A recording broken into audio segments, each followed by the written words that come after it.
안녕하세요. 돈셰프의 최병문입니다.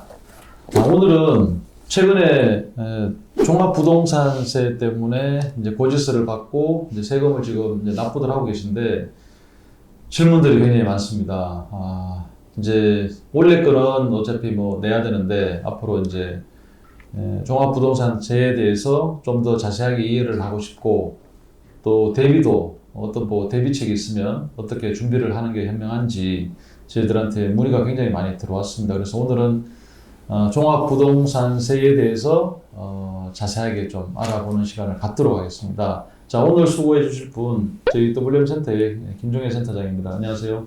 안녕하세요. 네, 반갑습니다. 반갑습니다. 네. 자, 이제 뭐 선생님 말씀드린 대로 지금 종합부동산세에 대해서 너무 이제 언론도 뭐 보도하기 너무 바쁘고 또 정작 이 고지서를 받은 당사자들도 정말 깜짝 놀라고 있습니다.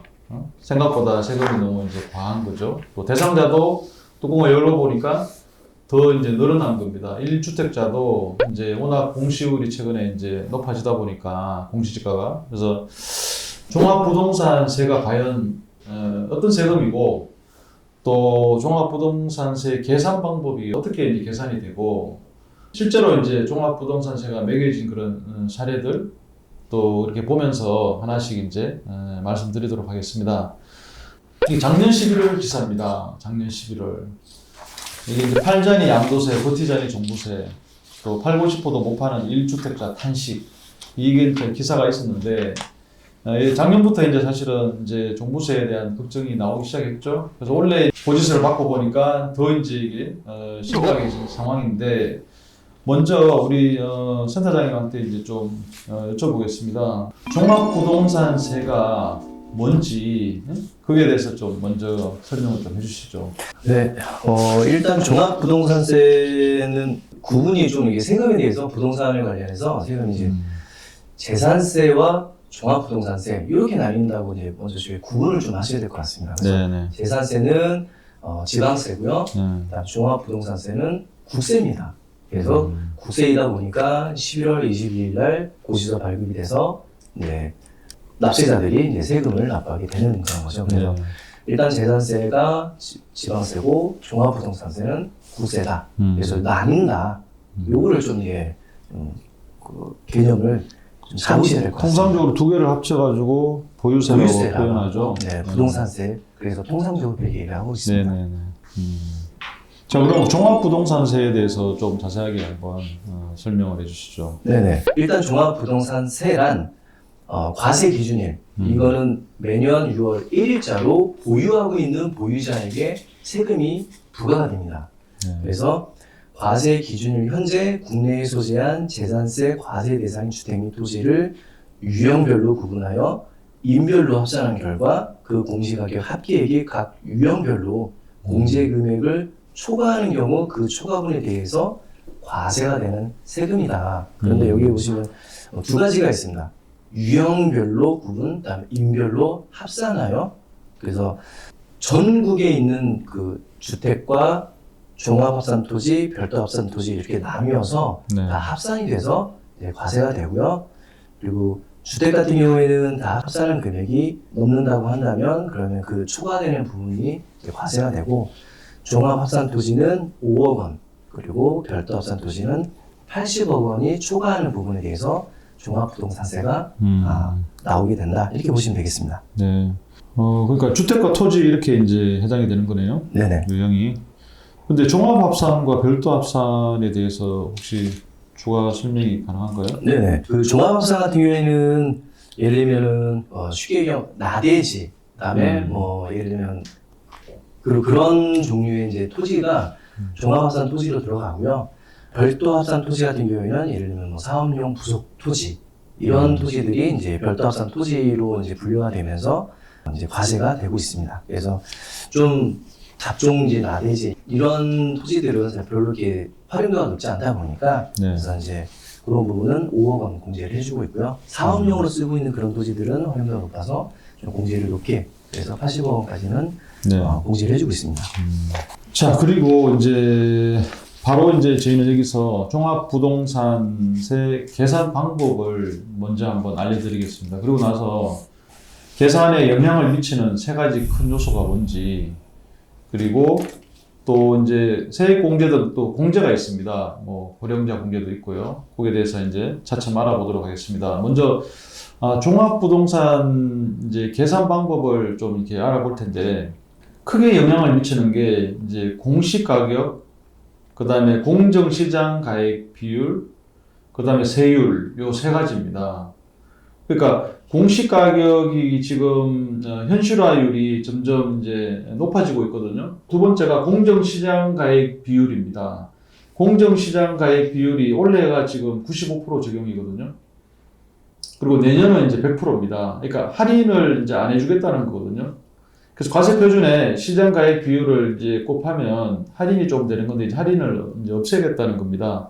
그 다음 세 번째가 세율입니다. 뭐 1주택자, 다주택자, 뭐 이렇게 세율이 틀리거든요. 그리고 공시 가격에 따라가 세율이 틀리고. 그래서 세 가지가 이제 가장 종합부동산세에 영향을 미치는 큰 세 가지를 먼저 염두에 두시고 계산 방법에 대해서 상세하게 한번 설명을 들어보도록 하겠습니다. 말씀해 주시죠.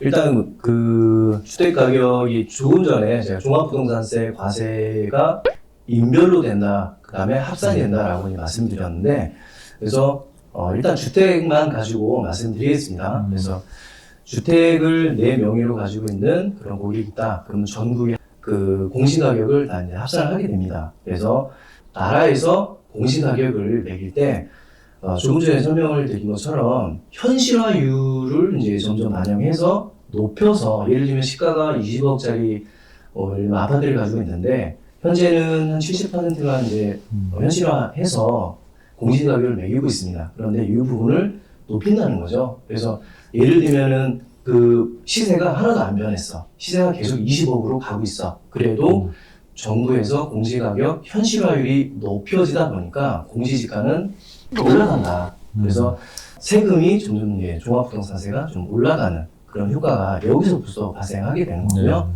어쨌든 공시가격을 이제 합친 금액, 거기서 주택 같은 경우는 6억 원을 공제를 해주는데, 부부로 이제 공동명의라는 아파트 한 채를 가지고 계신 분은 어떻게 계산하냐라는 거에 대해서 좀 문의가 들어오고 있습니다. 그래서 이때는 나라에서도 이제 그러니까 편의를 좀 주고 있습니다. 그래서 공동명의로 1세대 1주택을 보유하고 있는 그런 납세자 같은 경우에는 인당 6억 원씩, 그래서 12억 원을 공제를 받을 것이냐, 아니면 1세대 1주택 11억 원을 공제를 받을 것이냐. 그래서 둘 중에 세금이 적게 나오는 걸로 고객이 선택을 하시면 되겠습니다. 그런데 1세대 1주택 같은 경우에는 제가 뒤에다 이제 설명을 드리겠지만, 고령자 세액 공제라든가 장기 보유자 세액 공제 이런 부분을 받을 수가 있기 때문에 이거는 좀 계산을 해보시고 유리한 쪽으로 신청하시면 될 것 같습니다. 네.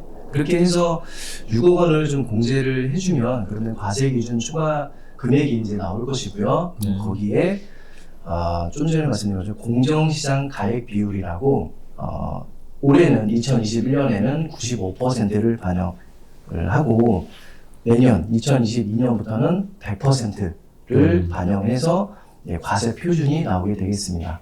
그러면 이 나오는 과세 표준을 가지고 주택 수에 따른 또 뭐 조정 대상 지역내 매체를 가지고 있는 따라서 종합부동산세 세율이 이제 결정이 될 것이고, 그 세율을 곱해주게 되면은 종합부동산 세액이 나오게 됩니다. 네. 그리고 나서는 그 공제할 재산세, 그래서 재산세는 미리 이제 납부를 하기 때문에 예를 들면 주택에 포함된 그런 재산세 부분만 공제를 해주게 되고, 그렇게 되면은 이제 산출세액이 나오게 되고요. 여기서 1세대 1주택자 아까 얘기드린 것처럼 고령자 세액 공제나 장기 보유자 세액 공제, 그래서 공제를 해주게 되면은 납부세액이 나오는데, 여기서 이제 그 나라에서 납세자들의 약간 뭐랄까 그 과도한 세부담을 막기 위해서 세부담 상한을 좀 적용을 하고 있습니다. 그래서 작년에 납부하셨던 그런 세액보다 예를 들면 150%에서 300% 이상의 이제 세금이 나오게 되면은, 그러면 최소한 300%까지만 납부를 하시면 되는 또 이런 게 있습니다. 그렇게 해서 납부한 세액이 나오게 되고, 여기에 농어촌 세액 20%를 더 합산해서 내시면 되겠습니다. 좀 말로 하니까 좀 많이 복잡한 것 같습니다. 이제 전체적인 플로우에 대해서는 네. 이제 설명해 주셨고 이제 또 한 가지씩 한번 또 자세하게 한번 살펴보겠습니다. 네네. 부동산 이제 세율에 대해서 네. 먼저 얘기를 좀 해주시죠. 네, 일단 세율은 지금 부동산 관련 세법이 좀 많이 변경이 되면서 현재 적용되는 세법만 좀 설명을 드리겠습니다. 네. 그래서 조정 대상 지역 내에 2주택을 가지고 있냐, 아니면 1세대 1주택을 가지고 있냐, 아니면 조정 대상이 아닌 지역까지 포함해서 2주택을 가지고 있냐에 따라서 세율이 조금 달라지게 되어 있습니다. 그래서 조정 대상 지역 내에 2주택을 보유하고 계신 고객과 또 3주택 이상을 보유하고 있는 고객은 과세 표준 금액에 따라서 1.2%에서 최대 6%까지의 종합부동산 세율에 해당이 되시겠고요. 총 6단계네요. 네네. 그리고 2주택 이하, 여기서 2주택은 조정 대상 지역 내 2주택을 말씀드린 게 아닙니다. 그래서 조정 대상 지역 그 외에 주택, 2주택자 이하는 0.6%에서 3%의 세율로 과세가 되겠습니다. 예, 그리고 종합합산 토지와 별도합산 토지는 별개로 과세가 되니까요. 이 부분은 나중에 설명을 드리겠습니다. 그리고 법인에 대해서는 딱 두 가지로 보시면 되겠습니다. 그래서 2주택 이하의 법인이냐, 아니면 법인에서 3주택 이상을 가지고 있냐, 또 2주택이지만 조정 대상 지역 내 2주택을 가지고 있냐에 따라서 3%와 6% 이게 딱 두 개의 세율의 이제 종합부동산세 세율을 가지게 되겠습니다. 개인은 이제 6단계인데 네. 법인은 2단계만 지금 적용하는 거네요. 네, 다주택자에 대한 이런 부분이 세법상 많이 변경이 되면서 네. 현재는 법인에 대한 약간 특혜라든가 이런 부분을 좀 많이 배제가 된 그런 상황입니다. 네. 자, 그리고 이제 아까 계산 방법에서 이제 세액 공제 부분이 나왔는데 세액 공제 이게 이제 1주택 보유 고령자 세액 공제를 얘기하는 것 같은데 여기에 대해서 좀 설명을 해주시죠. 네, 1세대 1주택자 같은 경우에는 좀 이렇게 나라에서 약간 혜택을 주는 것 중에 하나가 이제 세액공제인데요. 그래서 1세대 1주택을 오래 가지고 있는 고객이 예를 들면 3주택, 4주택자가 내는 세율하고 똑같이 낸다. 약간 너무 억울해 하다 보니까 그래서 혜택을 주고 있는 게 지금 말씀드리는 1주택자, 고령자 세액공제와 그다음에 장기 보유 세액공제 이렇게 보시면 되겠습니다. 그래서 일단 현재 적용되는 세율을 말씀드리자면 60세 이상 1세대 1주택을 가지고 계신 고객은 최소 20% 공제를 받으시게 되고요. 그리고 65세 이상 70세 미만인 그런 고객은 30%, 그다음에 70세 이상 되시는 고객은 40% 이제 공제를 받게 되시고요. 그리고 장기 보유로 5년 이상 보유를 하신 그런 국민 같은 경우에는 20%를 공제를 받습니다. 그리고 10에서 15년 사이 보유하고 있는 고객은 40%, 15년 이상 보유하고 있는 그런 분은 50%의 공제를 받습니다. 물론 중복 공제가 가능하고요. 그래서 예를 들면 70세 이상, 15년 이상 그렇게 보유하고 있는 그런 1세대 1주택자 같은 경우에는 70세 이상의 고령자 공제인 40%를 공제를 받고 15년 이상인 50%를 공제를 받는데 안타깝게도 최고는 80%만 공제를 받다 보니까 맥시멈 80%만 공제를 받게 되겠습니다. 합산 90을 다 적용하는 게 아니라 네. 공제 한도 이 캡을 씌워놓은 셈이네요. 네. 그래서 최고 한도 80% 공제만 해당이 되겠습니다. 네. 세부담 상환 비율 아까 얘기가 나왔습니다. 계산 방법에서. 네네. 이것도 이제 아까 전년도 세금 대비해서 너무 과하게 이제 늘어나는 부분에 대해서 상한선을 두는 것 같은데 네. 이 부분에 대해서 설명을 좀 해주시죠.